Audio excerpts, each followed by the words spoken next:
At bilang pagtanaw ng utang na loob kay Boss Danny, inaruga ko naman yung kanyang mga anak. For 20 years. At kayo ang umusga mamaya kung totoo ba.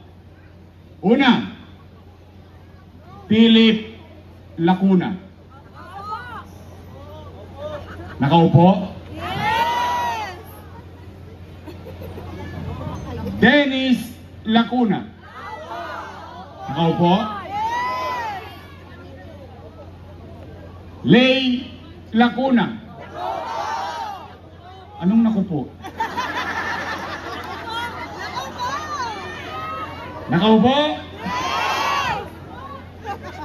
Pangapat, asawa ni ate. Dr. Fox. Tama ba? Nakaupo? Yan ang una kong iririgalo sa inyo. Yan ang una kong tatanggalin. Bakit? Bakit to? Yan ang nagpahirap sa mga nanay at tatay natin sa health center dahil pa online schedule pa.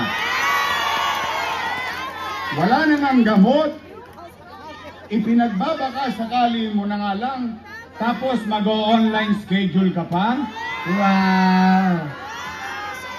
Sosyal. Eh, paano pag wala ka cellphone?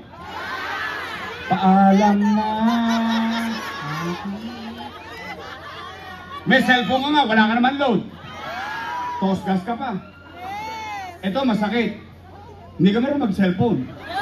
Hindi ka marunong mag-online. So, kailangan, yung sakit mo, i-schedule mo din. Tama ba? Walang kapararakan. Eh ngayon may bago. Nung isang araw, magpatuloy daw kayo. Meron. Pero kailangan may PhilHealth. Wow!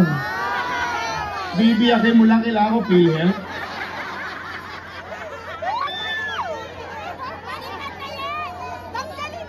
Alam mo, it doesn't make sense eh. It's really, ang sama eh. Pero anyway, tuloyin natin. Ilan na sila? Panglima, si ate.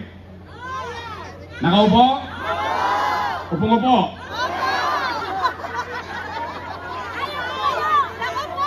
Ilan sila? Happy? Masaya ako. Deep inside, and I swear to God, I'm happy for them.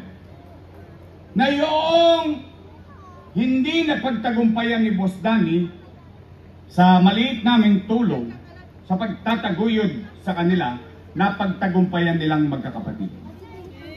Ngayon, kung sila'y naging mabuti sa tungkulin nila sa taong bayan o hindi, ay hindi naman ako para humusga. Taong bayan ang maghuhusga niyan.